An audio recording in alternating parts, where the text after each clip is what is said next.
आप सभी भाई-बहनों का आध्यात्मिक ज्ञानात्मक चैनल की ब्रह्म मुहूर्त ज्ञान उपदेश कक्षा में एक बार फिर स्वागत है।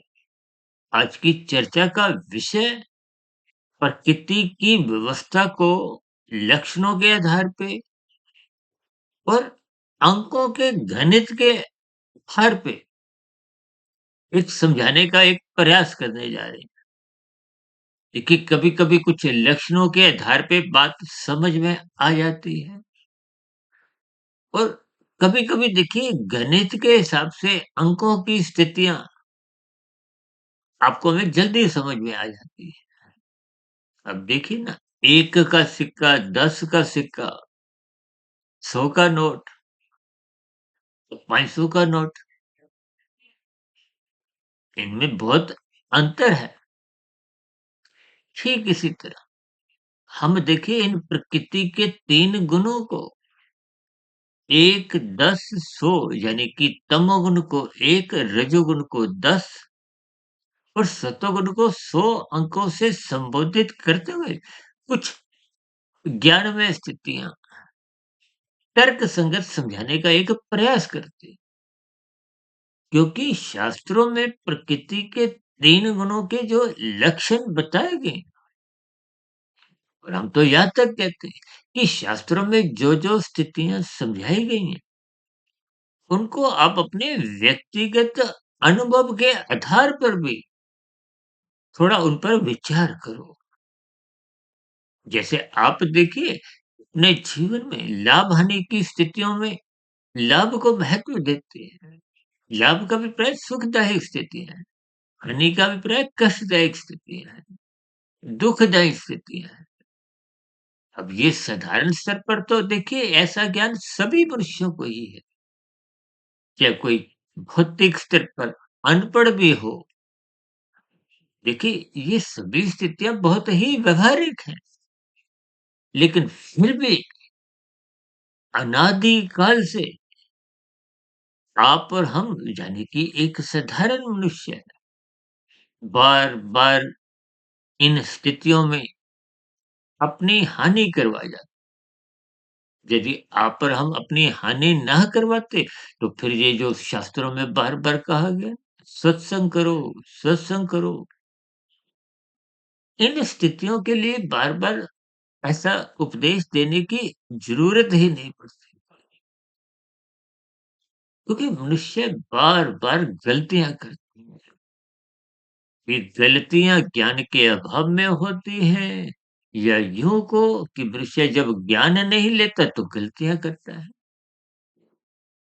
दोनों ही स्थितियों को आप किसी भी दृष्टि से बात समझ सकते हो, क्योंकि शास्त्रों में इति की व्यवस्था को भगवान श्री कृष्ण जी ने तो यहाँ तक कह दिया कि ये एक गुणतम ज्ञान है। अब गुण शब्द साथ में लगते ही भी आप इन सभी स्थितियों को गंभीरता से नहीं लेते। आज एक साधारण मनुष्य खेल तमाशे मनोरंजन की स्थितियों में कितना अधिक समय व्यतीत करता है। देखिए एक साधारण मनुष्य अपने जीवन में कितनी ही फ़िल्में सिनेमा घर में जाके देखता है। ढाई-ढाई 3-3 घंटे उस सिनेमा में लगाता है, आने-जाने का समय भी लगाता है। क्योंकि मनुष्य शास्त्रों के ज्ञान से जुड़ने की बजाय इन मौज-मस्ती की मनोरंजन की स्थितियाँ यानी कि जिसको शास्त्रों में ही एक रजोगुण की स्थितियों से जोड़ा गया। देखिए शास्त्रों में तो स्त्री-पुरुष का जो एक आपसी आकर्षण है, उसको भी रजोगुण से जोड़ा गया। हालाँकि तकनीकी रूप से तो शास्त्रों में देखिए तमोगुण को पदार्थों से, रजोगुण को क्रिया से और सत्वगुण को ज्ञान से जोड़ा गया। इ कुछ स्थितियाँ देखिए मूलभूत रूप से आपको में जब तक समझ नहीं आती, यूँ तो देखिए लगभग पिछले पौने 6 वर्षों से हमने जो 2860-70 वीडियो आज तक प्रसारित किए हैं, ये सभी प्रसारित हो चुकी वीडियो भी किसी के 3 गुण तमोगुण, रजोगुण और सत्वगुण, इन गुणों के लक्षणों के आधार पे ही हमने अलग-अलग विषयों के अंतर्गत समझाने का एक प्रयास किया, कि हम सभी भाई-बहन ज्ञान में स्थिति में रहें। यूँ तो शास्त्रों में देखिए आपकी आत्मा, मेरी आत्मा, सभी आत्मा तो पहले से ही ज्ञान स्वरूप है। जब ज्ञान स्वरूप है तो इसका अभिप्राय क्या है? कि आपको हमें कोई नया ज्ञान तो चाहिए ही नहीं। ये शास्त्रों का ज्ञान हो, चाहे सत्संग की स्थितियों के द्वारा जो आप और हम बार-बार इस बात को जोर देकर कहते हैं, श्रद्धापूर्वक सत्संग करो, श्रद्धापूर्वक सत्संग करो। गुरु के प्रवचनों को सुनते रहो, शास्त्रों का स्वाध्याय करते रहो। ब्रह्म मुहूर्त में निरंतर उठने का अपना एक स्वभाव बनाओ, संस्कार जगाओ। फिर इन सभी स्थितियों का तो कोई एक औचित्य नहीं है। इसका अभिप्राय क्या है?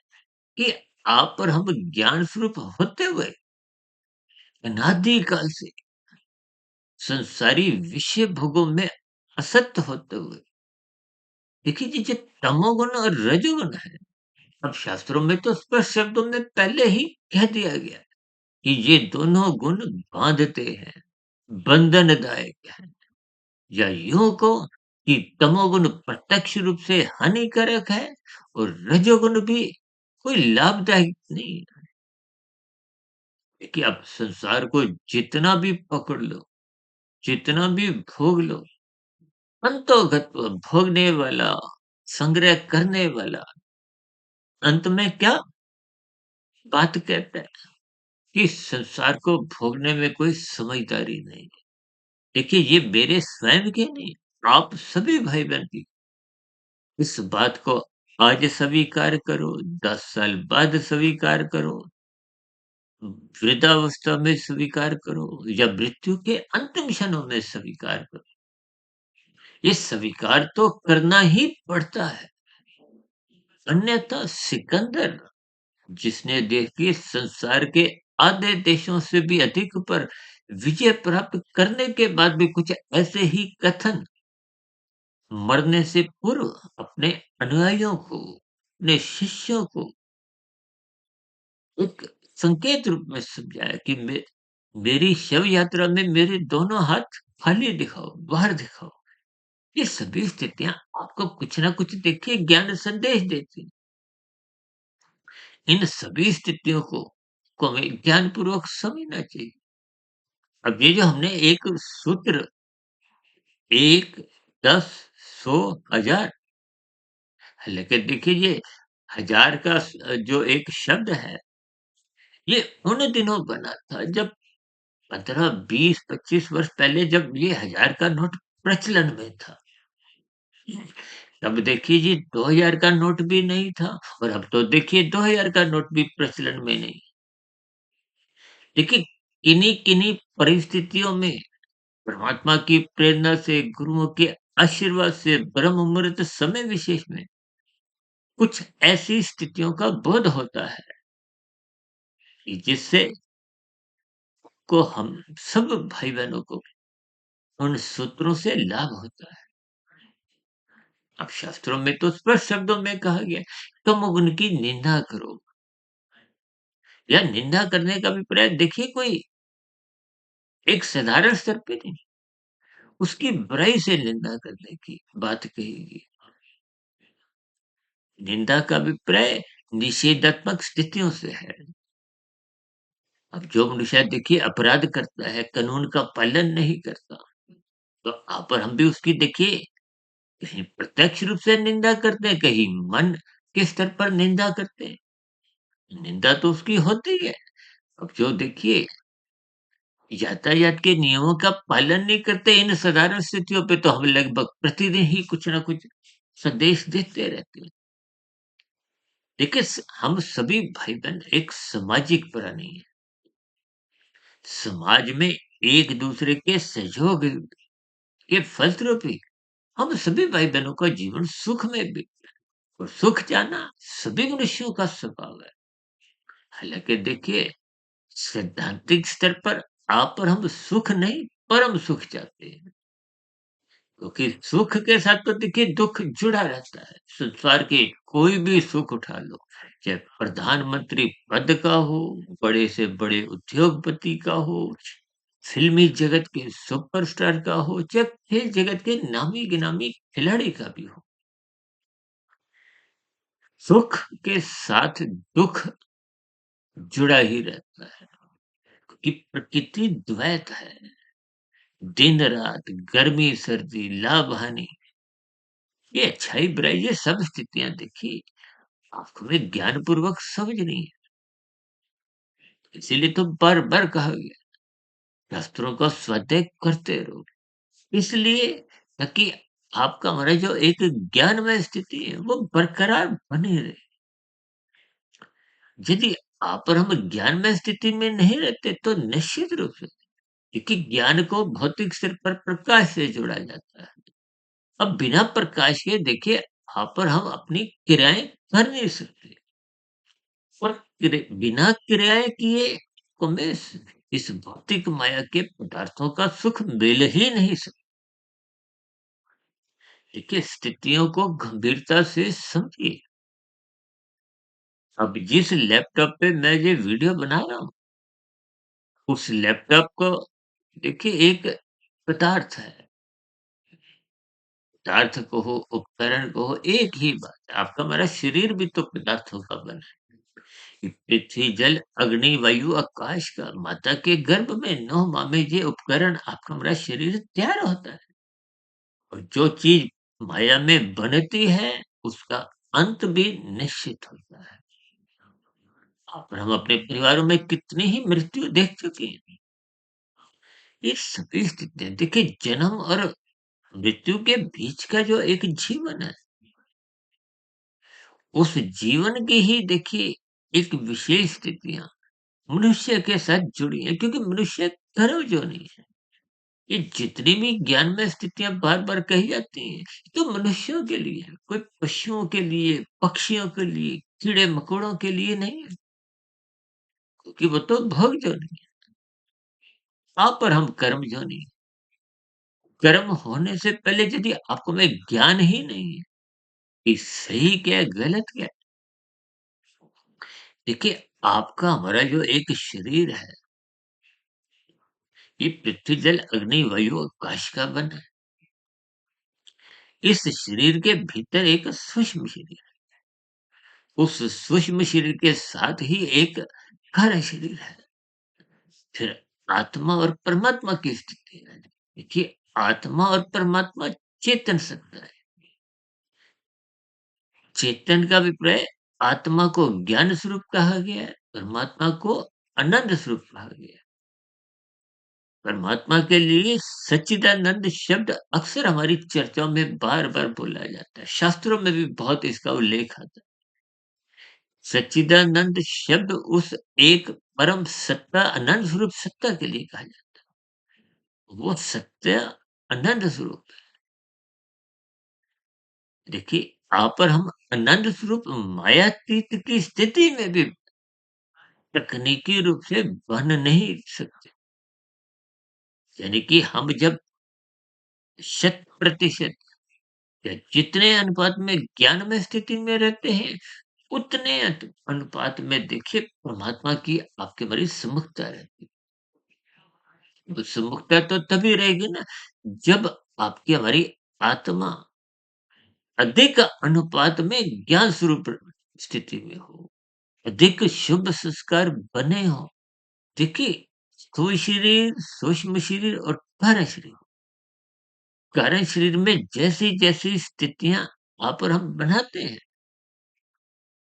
देखिए आपके हमारे जो 3 शरीर हैं, जैसे ब्रह्मांड 24 तत्वों का है, उस ब्रह्मांड का ही आप और हम एक छोटा-सा पिंड है। ये भी 24 तत्वों का है। 5 तत्वों का तो आप और हम जो एक-दूसरे को देखते हैं, ये पृथ्वी, जल, अग्नि, वायु, आकाश का है। देखिए ये पृथ्वी तत्व इस ब्रह्मांड का एक अंतिम घटक है। तो पृथ्वी तत्व के लिए ही देखिए घर-घर में जो भूमि विवाद है, 2 देशों के बीच में लड़ाई-झगड़े की जो स्थिति है, इस अंतिम घटक तत्व के लिए ही है। ये तो बात बीच में आ गई। देखिए, आपका हमारा जो शरीर पृथ्वी, जल, अग्नि, वायु, आकाश का बना है। ये जो इस शरीर की 5 ज्ञानेंद्रियाँ हैं, आँख, नाक, जिह्वा, त्वचा और कान, इनसे हम 5 भोग्य विषयों का, यानी कि गंध, रस, रूप, स्पर्श और शब्द, इनका पर हम देखिए एक सुख भोगते हैं। अब सुख भोगना आपका बड़ा एक स्वभाव है कि हम सुख चाहते हैं, दुःख कोई भी नहीं चाहता, कोई चींटी भी नहीं चाहती, कोई मच्छर, मक्खी, पक्षी, पशु, फिर आप तो हम तो इंसान हैं। यूँ तो तकनीकी रूप से हम देखिए सुख नहीं, परम सुख चाहते हैं, और परम सुख का ही दूसरा नाम आनंद है, और आनंद इस माया में तकनीकी रूप से तो है ही। इन सभी स्थितियों को आप यथार्थ रूप से समझते नहीं। देखिए, आनंद स्वरूप सत्ता केवल परमात्मा है। अब परमात्मा की सम्मुखता आत्मा की तभी बन पाती है जब वो अपने मूल स्वरूप में स्थित होती है। जब शत प्रतिशत स्थित होती है तो इसका अभिप्राय क्या है कि कार्यशील शत प्रतिशत शुभ संस्कारों से सुसज्जित है। जब कारण शरीर शुद्ध हो जाता है तो फिर ये जो सूक्ष्म शरीर और कारण शरीर, ये अर्थहीन माने जाते हैं। लेकिन जब कारण शरीर में किसी भी प्रकार की कोई अज्ञानता नहीं है, अज्ञानता का अभिप्राय रजोगुण और तमोगुण की स्थितियों के बंधन से है। जब वहां शुभ संस्कार ही शुभ संस्कार हैं, तो फिर आत्मा के जो बंधन रूपी स्थितियां हैं, क्योंकि कारण शरीर की ही परछाई आत्मा पे पड़ती है। आत्मा का कभी भी संसारी रसगुल्लों में, 5 भोग्य विषयों में कोई रुचि नहीं होती। वो तो चेतन सत्ता है। उसकी रुचि तकनीकी रूप से परमात्मा में ही है। देखिए, इन सभी स्थितियों के स्वभाव को समझिए। हालाँकि देखिए, स्वभाव शब्द हम साधारण बोलचाल में बोल देते हैं, लेकिन स्वभाव शब्द का तकनीकी अर्थ भौतिक जगत की स्थितियों से है। अब देखिए ना, जल का स्वभाव क्या है? तरलता, शीतलता। यहाँ पर हम देखिए लगभग प्रतिदिन ही चाय बनाते हैं, पीते हैं, चाहे कोई भी बनाए। जल में उबाल तो तभी आता है जब आप उसको अग्नि का पतीले में जल रखते हो, उसमें उबाल आता है, यानी कि वो अग्नि का संग करता है। अग्नि का गुण क्या है? दहकता, प्रकाश, यानी कि इनके स्वभाव बदलते नहीं है। यानी कि 24 तत्वों के जो जैसे-जैसे स्वभाव अनादिकाल से हैं। देखिए, ये माया कहो, आत्मा, परमात्मा, ये कोई आरंभ नहीं हुए। जैसे हम कहते हैं ना, आज सोमवार है, कल मंगल, बुध, वीर, शुक्र, शनि, इतवार, फिर सोमवार। अभी देखिए 2025 24 गया, अब 25 आ गया, फिर 25 समाप्त होगा, 26। ये देखिए प्रकृति की एक अंतहीन प्रक्रिया है। कहीं भी कोई रुकावट नहीं है। ये कलयुग चल रहा है, कलयुग के समाप्त होते ही फिर सतयुग आएगा, फिर त्रेता युग, फिर द्वापर युग, फिर कलयुग। ये गुणों का भी देखिए जो एक स्वभाव है उसके आधार पे ही ये परिवर्तन होते हैं। इस माया में, इस जगत में सबके स्वभाव अलग-अलग है। एक परिवार में ही देखिए, आपके मेरे परिवार में 4-6 सदस्यों में सबके अलग-अलग स्वभाव है। कोई तामसी है, कोई राजसी है, कोई सात्विक है।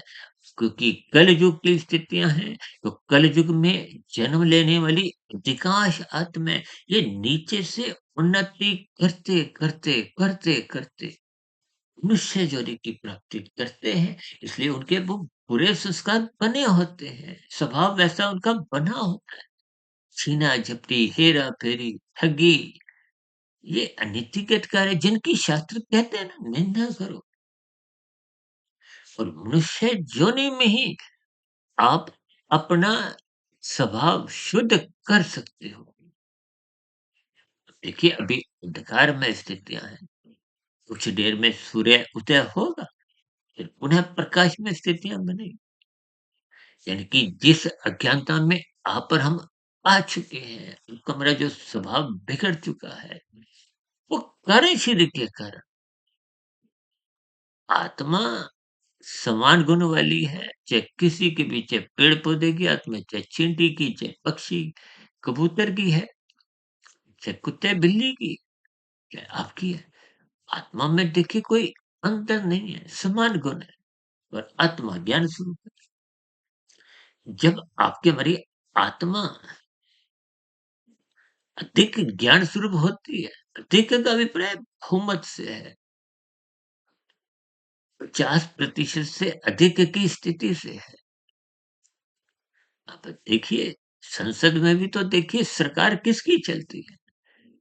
जिस दल का बहुमत होता है और एक विपक्षी पार्टी होती है और एक निर्दलीय होते हैं। ठीक इसी तरह आप इन 3 गुणों का जैसा-जैसा संग करते हो, वैसा-वैसा रंग तुम्हारे अंतःकरण में। देखिए, आपका मेरा स्थूल शरीर 5 तत्वों का है, सूक्ष्म शरीर 17 तत्वों का है। जैसे स्थूल शरीर की 5 ज्ञानेंद्रियाँ हैं, 5 कर्मेंद्रियाँ हैं, जिनसे आप और हम कर्म करते हैं। मथ, पैरवानी, लिंग, गुदा।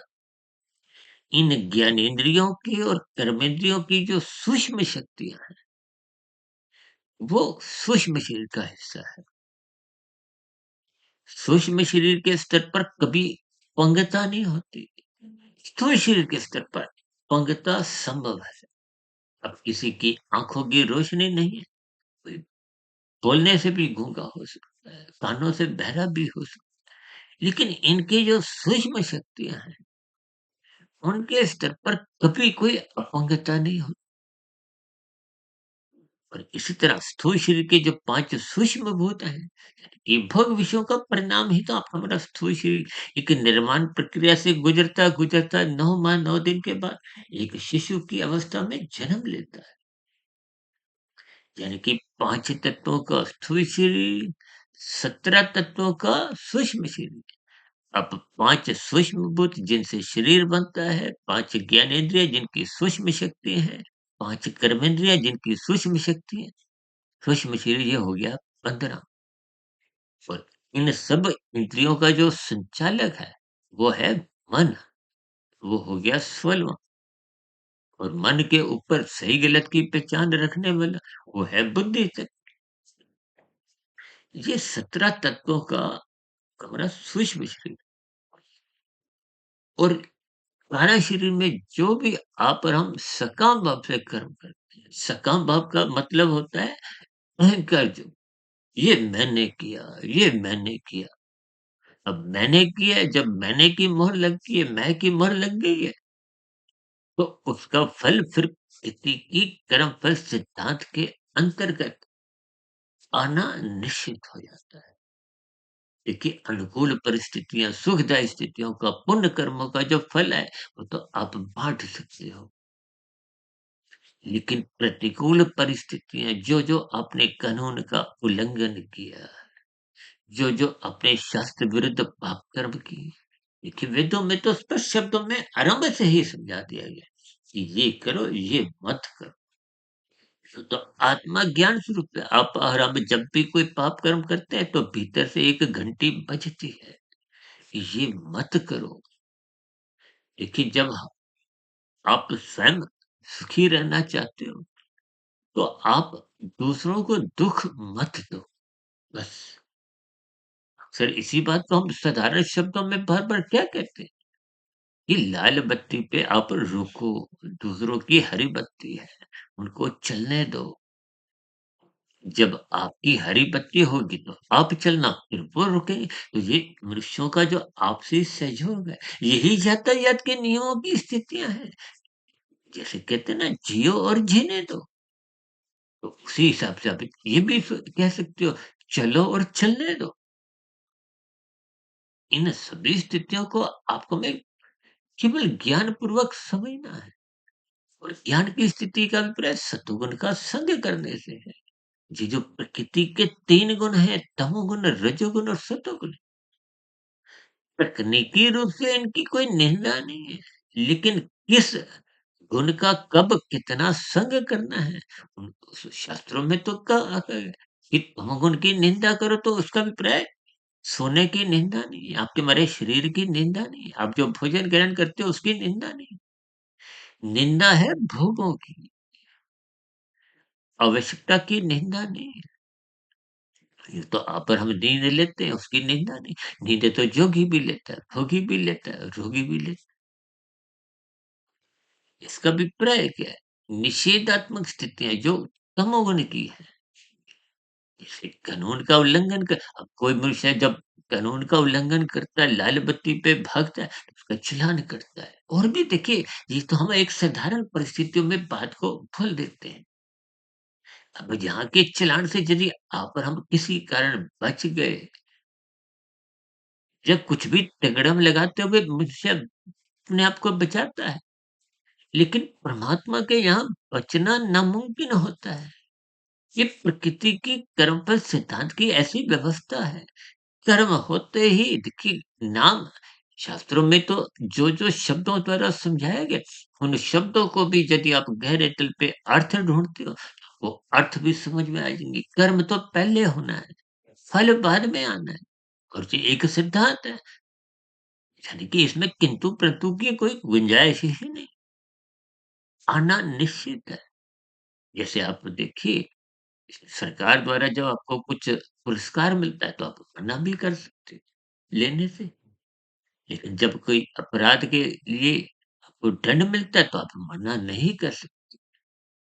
ठीक प्रकृति की वो व्यवस्था है कि आप कोई पाप कर्म करोगे, चाहे वो लाल बत्ती पे भगने का हो, छोटे से छोटा देखिए पाप कर्म भी आपको में उसकी सजा भुगतनी पड़ती है। कर्म और फल भले ही शब्दों में तो इकट्ठे जुड़े हुए हैं, कर्म फल सिद्धांत, लेकिन व्यवस्था में देखिए आप और हम कर्म तो कितने कर जाते हैं। कुछ कर्म तो आप और हम ऐसे कर जाते हैं जिनका फल मनुष्य जीवन में भोगना संभव ही नहीं है। ये जो नीचे की 80 लाख प्रकार की अलग-अलग योनियाँ हैं, उनके अलग-अलग स्वभाव हैं। यानी कि कर्म और स्वभाव में भी संबंध है। ये तो बहुत सूक्ष्म स्थितियाँ हैं। हम अलग-अलग चर्चाओं में कुछ ना कुछ इस पर चर्चा रखते रहते हैं। लेकिन आज हमारी ये जो 3 गुणों के लक्षणों की और अंकों की स्थितियों पर हम प्रकाश डाल रहे हैं कि तमोगुण से अच्छा रजोगुण है, रजोगुण से अच्छा सत्वगुण है। ये 1 10 100 का जो एक सूत्र है, देखिए 1 के सिक्के से अधिक महत्व किसका है? 10 के सिक्के और 10 से अधिक महत्व किसका है? 100 के नोट का और इसलिए 100 से आगे की स्थिति 1000 की है। देखिए हमने ये सिक्कों से, रुपयों से नहीं जुड़ना, ये अंकों के गणित को समझना।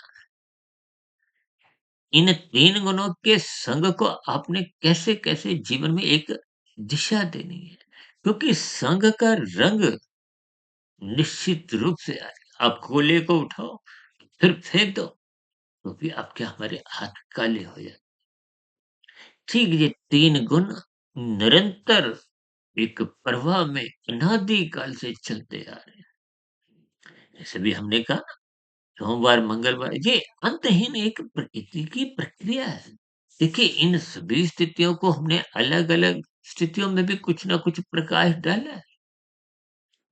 लेकिन जैसे-जैसे कुछ वीडियो का नाम होता है, उसके अनुसार कुछ ना कुछ हम चर्चाएँ को आगे बढ़ाते हैं। बाकी परमात्मा की प्रेरणा, गुरुओं के आशीर्वाद से ब्रह्म मुहूर्त समय विशेष में जैसे-जैसे कुछ स्थितियाँ बनती हैं, तो शब्दों द्वारा उस स्थितियों को हम एक दिशा देते हैं। बल्कि हमारा स्वयं का ज्ञान भी देखिए परिपक्व बना रहे और आप भाई-बहनों का भी देखिए ज्ञान में स्थितियाँ बने। क्योंकि समाज में बिना ज्ञान के देखिए आपके हमारी क्रियाएँ सही नहीं संभव। अब जो गाड़ी चला रहा है, उसको गाड़ी चलाने का ज्ञान है। अभी वो बातें करता हुआ भी गाड़ी चला रहा है। अब जो लर्निंग अभी सीख रहे हैं, तो देखिए गंभीरतापूर्वक भी गलत संभल-संभल के चलाते हैं, फिर भी उनकी गाड़ी रुक जाती है। इनके अर्थ समझिए, लक्षण समझिए। ये जो 1, 10, 100, 1000 की स्थितियाँ हैं। 1 का मतलब तमोगुण, 10 का मतलब रजोगुण, 100 का मतलब सतोगुण और 1000 का मतलब विशुद्ध सतोगुणी सत्ता, यानी कि परमात्मा। देखिए, छीनने की बजाय आप कर्म करो, इसलिए 1 से अच्छा 10 है। आप दूसरे का हिस्सा मत खाओ, आप कृत्य करो, कर्म करो। शास्त्रों में देखिए, कर्म करने की कोई ऐसी कोई सत्यता नहीं है कि आप 2 घंटे नहीं 20 घंटे क्यों मेहनत करते हो। अब कर्म किसी भी जीव को बिना दुःख दिए आप जितने भी कर्म करो, प्रकृति आपको उन सुखों के लिए मना नहीं करती। समुद्र में जाओ, आप एक चम्मच लेके जाओ, गिलासी, लोटा, बाल्टी, समुद्र मना नहीं करता। ठीक इसी तरह आप और हम जितने भी कर्म करते हैं, सरकार भी कोई मना नहीं करती कि आप 15 घंटे क्यों भाग-दौड़ कर रहे हो। सरकार को तो आयकर चाहिए और भी जो कानून के अंतर्गत आपकी हमारी क्रियाएँ हैं, उसके अनुसार आप जितना भी भागो, जितना भी धन कमाओ, लेकिन क्योंकि आपके हमारे शरीर की देखिए भोग्य इंद्रियों की एक सीमा है, कमाने की सीमा नहीं है। अभी कुछ दिन पहले हमने देखी एक चर्चा रखी थी ना लाभ, लोभ, संग्रह की जो एक वृत्तियाँ हैं, उसके अनुसार ही सुख-दुःख की स्थितियाँ बनती हैं। यूँ तो देखिए ये चर्चा अंतहीन है।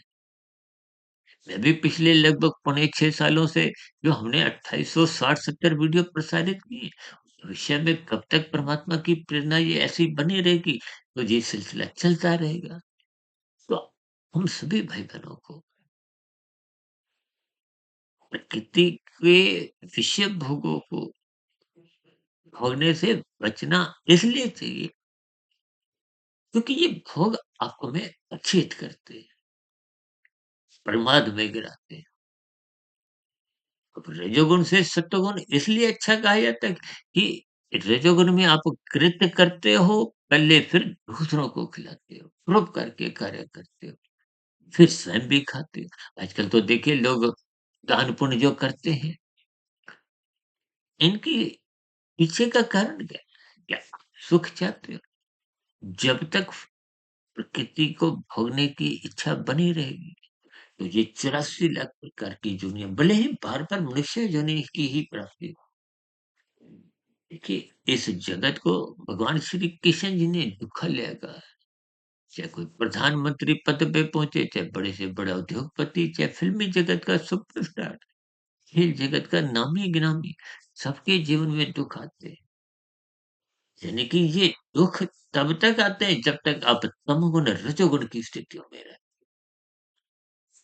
और जब-जब आप सतोगुण का दामन पकड़ते हो, सत्संग करते हो, तो ज्ञानमय स्थितियों में आने से फिर ये प्रकृति के 3 गुणों के लक्षणों के आधार पे फिर आपका इन विषय भोगों से ज्ञानपूर्वक वैराग्य होने लगता है। तो जो आरंभिक स्थितियों में जो अभी हमने कहा ना, छीनने के बजाय रजोगुण अच्छा है और रजोगुण से भी सतोगुण अच्छा है, पहले आप दूसरों को खिलाओ और जिस काम भाव से होने से आपको फिर प्रकृति का फल देती है। और जब ये ज्ञानमय स्थितियाँ मजबूत होती हैं, तो फिर भोगने की इच्छा ही नहीं रहती। तो फिर ऐसी स्थिति में मनुष्य निष्काम भाव से कर्म करता है। निष्काम भाव से कर्म होने से अपरम कर्म योग में स्थित हो जाती है।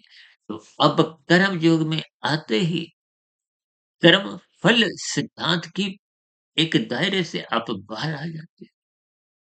अब आपका कर्म तो हो रहा है, वो योग के लिए। योग किसका है? परमात्मा, नंद का, ब्रह्म ज्ञान स्वरूप है। यानी कि जब ये योग की स्थितियाँ होती हैं, तो जो पहले के भोगों के संस्कार थे, वो क्रमशः कमज़ोर होते, वो दग्ध बीज होने लगते हैं। देखिए संस्कार जैसे बन जाते हैं, वैसे ही मन बुद्धि में विचार आते हैं। ये विचार ही स्थूल शरीर रूपी यंत्र को फिर बाध्य कर देते हैं, भोगने के लिए या नए कर्म करने के लिए।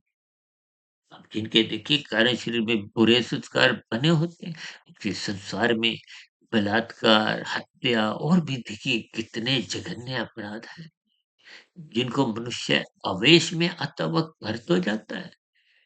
ऐसे जघन्य अपराधों के लिए मनुष्य को लाखों, करोड़ों, अरबों कितनी योनियों में भटकना पड़े। देखिए ये मेरा एक व्यक्तिगत एक अनुमान है, इसलिए इनकी पूर्ण निंदा होनी चाहिए।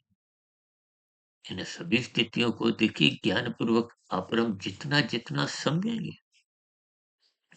यानी कि प्रकृति के 3 गुणों के लक्षणों को, स्वभाव को आप समझते रहिए और 1, 10, 100, 1000 के सूत्र को इनके प्रकृति के 3 गुणों की रहस्यमय स्थितियों के गूढ़तम ज्ञान को आप समझते रहिए।